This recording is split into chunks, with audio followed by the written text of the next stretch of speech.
தென்னாடுடைய பெரியவா போற்றி, எந்நாட்டவர்க்கும் இறைவா போற்றி, சர்வஜா சர்வவியாபி மகா பெரியவா சரணமாய பிறப்பருக்கும் மகா பெரியவா போற்றி, மாய பிறப்பருக்கும் மகா பெரியவா போற்றி. ஓம் குருभ्यो நமः. அபாரகண சிந்தும் ஞானதம் சாத்திருப்பணம் ஸ்ரீ சந்திரசேகர குரும் பிரமாமதர்ம கலியுதேவம் காஞ்சிமணி யூடியூப் சேனல் பிரத்யேகமான மகாபெரிய பக்தர்களுக்கு ஏற்பட்டு கொண்டிருக்கும் அனுபவங்களை ஒவ்வொரு நாளும் ஒரு அனுபவம் இருக்குது. ஒரு தலைப்பு நீங்கள் அனுபவத்தோட தலைப்பு, உனக்கு ஏற்பட்ட அவமானம் பெருசில்ல போடா. உனக்கு ஏற்பட்ட அவமானம் பெருசில்ல போடா. இந்த சேனல் இது வரைக்கும் சப்ஸ்கிரைப் பண்ணாதெல்லாம் பண்ணுவோம், தினமே பாருங்கள். ஏன்னா இதில் நம்ம என்ன சொல்கிறோம் அப்படிங்கிறத டிஸ்கிரிப்ஷன் நம்ம ஒரு சேனலில் தான் கொடுக்குறோம் பெரியவரோட அனுகிரகத்தில். இது வந்து ஸ்ரீ பட்டாபி மாமா, அவர் மகாபெரியா கூடவே இருந்து கைங்கரியம் பண்ணவர், அணுக்கு தொண்டராக சிஷ்யராக இருந்தவர். அவர் வந்து ஒரு மார்கழி மாதம் பிறக்கிறதுக்கு ஒரு நாள் முன்னாடி பெரியவா வந்து அந்த இவரை பட்டாபி மாமா கூப்பிட்டார். அப்போ கொஞ்சம் ஒரு சின்ன வயசு. அவர் கூப்பிட்டு, உனக்கு பொங்கல் பண்ண வருமாடா, வெண்பொங்கல் தான் கேட்குறார், வருமாடா அப்படின்றார். அவர் சொல்கிறார், அவ்வளவு இல்லை பெரியவா, அதாவது ஒரு வெங்கலப்பானை, சின்ன வெங்கலப்பானையில் பொங்கல் பண்ணுற அளவுக்கு எனக்கு பண்ணியிருக்கு அப்படின்னாராம். பெரியவா வந்து, சரி ஒரு 100 பேருக்கு தினமும் இந்த மார்கழி மாதத்தில் நீ வந்து பண்ணணும்னா உனக்கு வருமா அப்படின்னாரு. அப்போது உடனே தெரியுமே, அவர் அந்த அனுகிரகம் இருக்குமே, பேச்சிலேயே அங்கே இருக்கவா எல்லாருக்குமே கூட இருக்கவாளுக்கு அது வந்துருமே சாமர்த்தியம். அவர் பட்டாவி சொல்லியிருக்கார், பரமேஸ்வரன் நீங்கள் உங்களுடைய அனுகிரகம் இருந்தால் நான் பண்ணிவிடுவேன் அப்படின்னாராம். நிச்சயமாக அவருக்கு அவ்வளோவெல்லாம் பண்ண தெரியாது அப்படிங்கிறாரு. ஆனால் அவர் நிஜமாகவே பண்ணாராம். ஏன்னா அங்கே வந்து பஜனை கோஷ்டி வந்திருக்கு, வேத பாடசாலையிலேருந்து தினமும் வந்து போவாளாம். அவெல்லாம் ஒரு 100 பேருக்கு தேவைப்படும். அதனால் 100 பேருக்குலாம் அப்போ வந்து பக்கத்தில் வந்து ஒரு இவர் இருந்தாராம், இது பிரம்மச்சாரி ராமகிருஷ்ணன்றவர், மாபெரியவா கூட கைங்கரியம் பண்ணியிருந்தவர். அவருடைய சொந்தக்காரர் ஒருத்தர் ஒரு கவர்மெண்ட் உத்தியோகத்தில் ஒரு நல்ல பொசிஷனில் இருக்கவர், அவர் அங்கே இருக்கார். பெரியவா பரமேஸ்வரன் எல்லாமே இப்படி தான் வேலை கூப்பிட்டுட்டு தான் பண்ணுவார். அவர் அங்கே இருக்கார். அவரை கூப்பிட்டுட்டு இங்கே ஒரு நாளையிலேருந்து மார்கழி மாதத்துக்கு நெய்வேத்தியத்துக்கு ஒரு 100 பொங்கல் தினமும் தேவைப்படுறது. அது இங்கே வர வேத பாடசாலை பசங்க நிறைய பேர் வர, பஜனை பாடுறவாள், அவளுக்கெல்லாம் கொடுக்கணும், விநியோகம் பண்ணணும். உனக்கு அதுக்கான இதெல்லாம் வாங்கி உனக்கு கொடுக்க முடியுமா அப்படின்னு கேட்டாலாம். அதுக்கான என்ன தேவையோ அதெல்லாம் வாங்கி தர முடியுமா? அரிசி, பாசிப்பருப்பு, கருவேப்பிலை, இதர வஸ்துக்கள் எல்லாமே தேவைப்படுறதே, நெய், இதெல்லாம் கொடுப்பையோ வாங்கி அப்படின்னு. அவர் எனக்கு ரொம்ப பெரியவாக உத்தரவு பண்ணால் நான் ரொம்ப நிச்சயமாக பண்ணுறேன், உடனே பண்ணுறேன்னாராம். ஸோ அதுக்கான இதெல்லாம் இந்த பட்டாபி அவங்ககிட்ட கேட்டுக்கோ, அவன் பண்ணி அவளுக்கெல்லாம் விநியோகம் பண்ண போகிறான்.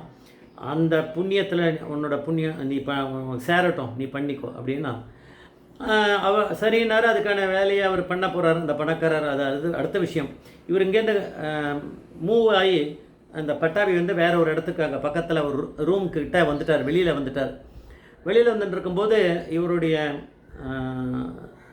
பூர்வீகம் அந்த ஊர், அந்த கிராமத்துலேருந்து இவர் தாத்தாக்கு ஃப்ரெண்டாக, இப்போ தாத்தா இல்லை இவருக்கு, தாத்தா போயாச்சு, காலமே ஆச்சு. தாத்தா கூட பழகினவர் ஒருத்தர் வயசானவர் இருக்காராம், அவர் இருக்கார்.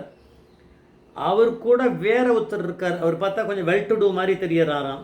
அவர் கொஞ்சம் நல்ல கச்சம், பஞ்சகச்சம் கட்டியிருந்தாலும் நல்லா பளபளன்னு ஆள், கொஞ்சம் நல்லா தெரியுமே, பணக்காரர் அப்படின்றது அவருடைய இதில் தெரியுது.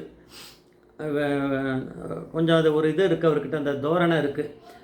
அவரையும் கூப்பிட்டுட்டு இவர் ஊர்க்காரர் இருக்காரே, அந்த ஒருத்தர் வயசானவர், அந்த வயசான தாத்தா வந்து கூப்பிட்டு வந்து, இவன் யார் தெரியுமோ அப்படின்னாரு. தெரியுமே அப்படின்னாராம். அந்த கூட இருக்கவர் கொஞ்சம் இழுத்து சொன்னாராம், மகாலிங்க ஐயர் நம்ம ஊரில் இருக்கானே, மகாலிங்க ஐயர் இருந்தான் இல்லையா, ஆமாம் அப்படின்னு, அவனோட பேரவன் அப்படின்னாராம், மகாலிங்க ஐயரோட பேரன் அப்படின்னாராம். அப்போ வந்து எல்லாம் தெரியுமே, அவன் இங்கே என்ன பண்ணுறான், ரொம்ப கஷ்டப்பட்டுட்டு தனம் சாப்பிட்றதுக்கு திண்டாடின்னு இருக்கான், இது எனக்கு தெரியாதா அப்படின்னு அவர் சொல்லியிருக்காரு. சொன்ன உடனே அவள் வந்து அந்த பணக்காரரும் போயாச்சு. அந்த இவர் ஊர்லேருந்து வந்தவர், இவர் பூர்வீக இதுலேருந்து வந்தவர், அவரும் அந்த பக்கம் போயிட்டார். 2 பேரும் இல்லை. ஆனால் அவள் சொல்லிட்டு போயிட்டா. அதுக்கப்புறம் இவர் மனசில் முள் தைக்கிற மாதிரி இருந்ததான். பட்டாபி சொல்கிறார், நம்மளை வந்து எப்படி ஒரு இது சொல்லிட்டார், அதாவது கிட்டத்தட்ட பிச்சை எடுத்துன்னு இருக்கான், அங்கே எடுக்க முடியல, அதை வந்து இங்கே எடுத்துன்னு இருக்கான்ற மாதிரி தோரணையில் அந்த பெரிய மனுஷர் பேசிட்டு போயிட்டார். அது ஒரு மனசில் குத்திகிட்டே இருந்தது. ஒரு 4-5 நாள் போயிருக்கமா. ஆனால் வேலை பெரியவாளுக்கு பண்ணுற கைங்கரியத்துலேயும் அந்த பொங்கல் பண்ணி எல்லாருக்கும் கொடுக்குறதுலையே எந்த குறவும் இல்லை, நல்லா பண்ணியிருக்கார். ஒரு 5 நாள் 4 நாளோ 5 நாளாக தெரியல எனக்கு அப்படின்றார். அப்போ வந்து பெரியவா வந்து கூப்பிட்டாராம், இங்கே வா பட்டாவி அப்படின்னு கூப்பிட்டாராம். கூப்பிட்ட உடனே அவர்கிட்ட சொன்னாராம், உனக்கு மகாபாரதம் கதை தெரியுமோ அப்படின்னாரு. தெரியும் பெரியவா அப்படின்னாராம். அதில் துரோணாச்சாரியார் பற்றி உனக்கு தெரியுமா அப்படின்னாராம். தெரியும், ஏதோ கொஞ்சம் தெரியும் அப்படின்னாராம். அந்த துரோணாச்சாரியார் எப்பேற்பட்டவர், அவருக்கு ஆச்சாரியன்னு பேரை கொடுத்துருக்க அளவுக்கு அவர் இருந்திருக்காரே, அவருக்கு ஏற்பட்ட அவமானம் உனக்கு தெரியுமோ அப்படின்னாராம். பேசாமல் இருந்தாராம். போடா, அவனுக்கு ஏற்பட்ட அவருக்கு ஏற்பட்ட அவமானம் எவ்வளோ பெருசு, உனக்கு ஏற்பட்ட அவமானம் பெருசு இல்லை, போடா அப்படின்ட்டாராம். இவர் வந்து எதையும் சொல்லலை. தனக்கு மாதிரி ஒரு அவமானம் ஏற்பட்டிருக்கு, மனசை தைச்சின்னு இருக்குன்னு மனசில் இவர் கவலைப்பட்டுன்னு தான் இருக்கார். அந்த ஊர்லேருந்து வந்தவாளும் அந்த பணக்காரரும் அவள்லாம் இதை போய் பெரியவாக்கிட்ட போய் இவர் இப்படி சொன்னார் கம்ப்ளைண்ட் பண்ணுவாடா, அதெல்லாம் ஒன்றும் கிடையாது. ஆனால் அவள் ஊர்லேருந்து ஒருத்தர் வந்திருக்காருன்ற அளவுக்கு பெரியவாளுக்கு தெரிஞ்சிருக்கும், அவ்வளோதான். அவரும் அந்த பணக்காரரும் வந்திருக்கார். ஆனால் இவர் அந்த கூட வந்தவர், இந்த பட்டாபி தாத்தா இப்போ இல்லை, அவர் காலமாயிட்டார். அவருடைய சிநேகிதர், அவர் கூட கூட்டின்னு வந்தவர் எவ்வளோ இவரை வந்து முள் தைக்கிற மாதிரி பேசியிருக்கார்.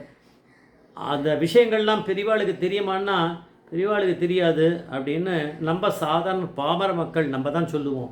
ஆனால் பெரியவாளே சொல்லியிருக்கா, இந்த பஞ்சபூதங்கள் நம்ம எல்லாரையும் வாட்ச் பண்ணின்னு இருக்கு, பார்த்துட்டு இருக்கு, தெரியுமா உனக்கு அப்படின்னு சில பேரை திட்டியிருக்கா. பெரியவா வந்து ரொம்ப கோபமாக பேசியிருக்கா.